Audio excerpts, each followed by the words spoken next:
was suddenly blinded by the glare of a glorious, brilliant October day.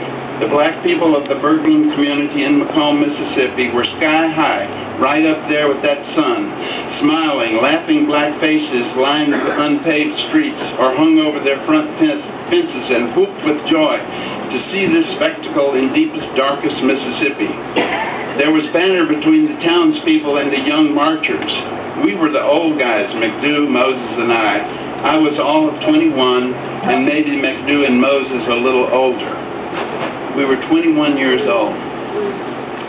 As we approached the railroad tracks, things began to get quieter until you could hear only the shuffle of feet on dusty gravel. Even the weather, it seemed, began to change as we crossed from Niggertown to the sidewalks of White Macomb. The sky seemed darker and the footfalls were quieter until the nervous quiet was shattered by a shout. "Zellner, I'll kill you, you dirty bastard, I'll kill you." Now, I had no idea that anyone in Macomb, Mississippi knew me. I looked and I saw a red face glaring out of a pickup truck, and I said, "My God, there's Doc from my Huntington College." This was a person I had been to college with in Montgomery, Alabama.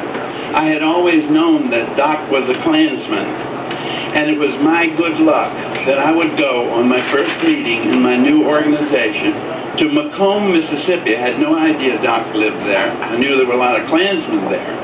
And here he was, seeing me, the only white face in 135 people, and Doc knew, of course, that I had organized the whole thing.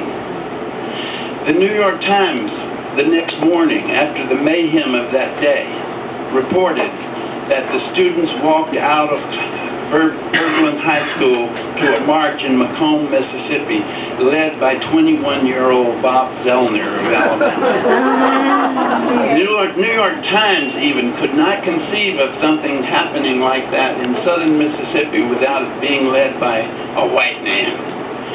Brenda Travis was 14 years old. She had already been expelled for sitting in at the Trailways bus station.